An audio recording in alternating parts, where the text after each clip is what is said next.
po, isang pinagpalang araw na naman po sa inyong lahat at sa oras pong ito, taos puso po akong patuloy na nagpapasalamat sa ating dakilang Diyos na banal na patuloy pong nagbibigay sa akin continually a privilege and opportunity po na makapaglingkod sa inyo.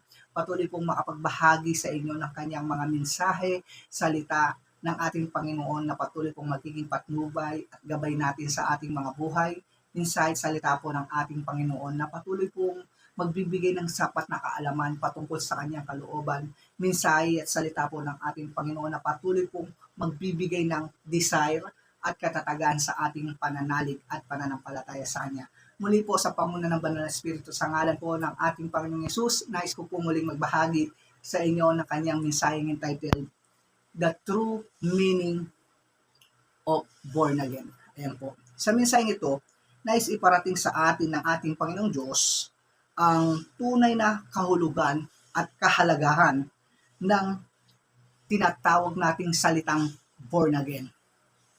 Marami sa atin ang walang sapat na kaalaman kung ano ang kahulugan ng salitang born again at kung ano ang kahalagaan nito. Ayan po. Kaya po sa pumunting mensahe pagkakalog po sa atin ng ating dakilang Diyos na banal, dalangin ko po sa ating Panginoong Diyos na bigyan niya po tayo ng pangunawa sa mensaheng ito upang patuloy po nating maunawaan at maintindihan kung ano talaga ang tunay na kahulugan ng salitang born again. Ayan po. Ano ba ang born again? Ito po ay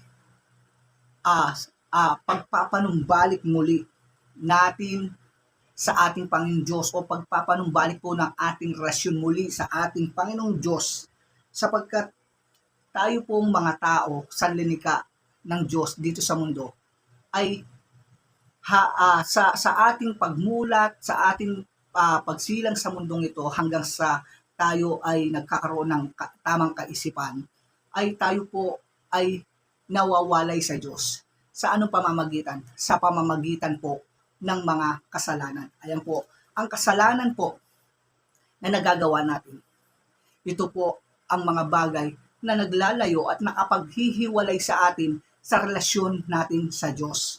Kaya po, sa book of Romans chapter 3:23, nasusulat po doon na wala po daw ni isang matuwid sa atin o nakaabot sa kaluwalhatian ng Diyos dahil tayong lahat ay nagkasala. Kaya kailangan po natin ang maborn again. Lahat po tayo. Hindi po ulitin po, ang born again ay hindi po siya religion, hindi po. Kundi ang born again ay pagpapanumbalik muli natin sa relasyon natin sa ating dakilang Diyos. Kaya po, pagmasdan po natin ang ating mga buhay. Dahil po, hiwalay tayo sa Diyos, dahil sa mga nagagawa nating mga pagkakamali, mga pagkakasala, wala naman po tayong desire, di ba, na kilalanin yung Diyos. Wala tayong desire na maglingkod sa Diyos kasi nga hiwalay tayo at wala tayong relasyon sa Diyos dahil sa kasalanan na nagagawa natin. Kaya kailangan po natin maborn again. Maborn again saan? Saan po maborn again? Bakit halaga ng salitang born again? Kung babasahin po natin ang Book of 1, chapter 3, verse 3, ganito po ang nasulat. John, chapter 3, verse 3, ganito po ang nasulat. Sumagot si Jesus, tandaan mo, ang sinasabi kong ito, malibang ipanganak muli ang isang tao, ay hindi niya makikita ang paghahari ng Diyos. Ano po daw sabi sa John 3:3? Maliban daw ipanganak muli ang tao, ay hindi niya makikita ang paghahari ng Diyos. Kung sa English translation, except a man be born again, he cannot enter the kingdom of God. Napakalaga po nung salitang born again o maipanganak muli tayo. Saan tayo dapat maipanganak muli? Pupunta po tayo sa John 3, chapter 5, John 3, verse 5 to 6. Tandaan mo ang sinasabi kong ito, maliban ang isang tao ay panganak sa pamamagitan ng tubig at ng Espiritu, hindi siya makakapasok sa kaharian ng Diyos.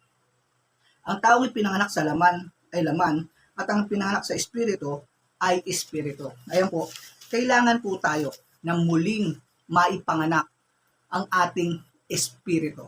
Yan po. Because dun po sa paggawa natin ng kasalanan, tayo po ay nawalay sa Diyos at ang ating espiritu ay patay. Kaya nga po wala tayong desire, wala po tayong kagustuhan na kilalanin yung Diyos, wala tayong desire na kagustuhang paglingkuran ng Diyos because our spirit is dead dahil po sa mga kasalanan na ginagawa natin. Kaya po para muling mapanumbalik, muling mabuhay yung ating espiritu at patuloy tayong magkaroon ng connection sa Diyos muli, ay kailangan po nating ma-born again in spirit and water. Ayan po, kailangan pong ma-restore muli yung ating espiritu. Kaya po kapag na-born again yung isang tao, nagkakaroon po siya ng desire na lalong kilalanin yung Diyos, desire na maglingkod sa Diyos, di po ba? Doon ka palang magkakaroon ng desire, doon ka palang magkakaroon ng pagnanasa na lalong gawin mo yung kalooban ng Diyos kapag na-born again ka. Kaya po, napakahalaga ng kailangan tayo ay ma-born again. Uulitin ko po. Born again is not a religion. Born again is about reconnecting us.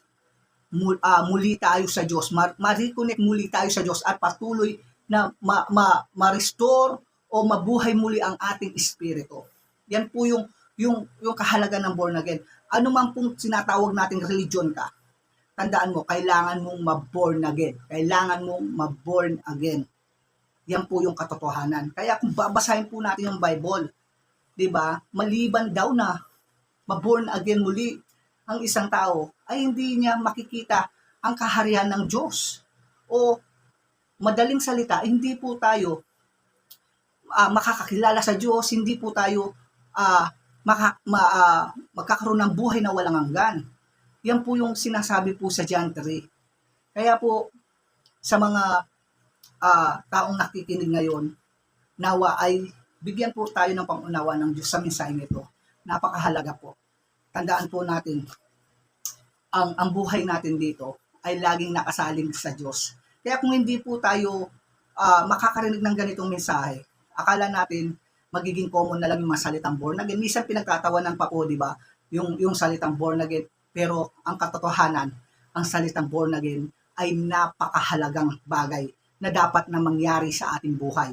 Tandaan po natin, lahat tayo, anuman po yung kinikilala nating religion sa ating buhay, kailangan po pa rin tayong makamit ito, ang pagiging born again. Born again in spirit and water. Yan po. Kaya sa mumunting mensahe pinagkaloob po sa atin ng ating dakilang Diyos na banal, to be close, tandaan po natin, born again is not a religion. Born again is all about to reconnecting again to God and restoring our spirit. Yan po, upang tayo ay lalong mabago ang ating buhay at upang tayo po ay lalong magkaroon ng tamang relasyon sa ating Diyos na banal. Kaya po, sa mumunting mensahe pinagkaloob po ng ating dakilang Diyos na banal sa atin sa oras na to, patuloy ko pong ibinibigay sa Kanya ang lahat ng papuri, pasalang, pagdakila at sa dakilang ngalan po ng ating Panginoong Yesus. Amen. God bless all.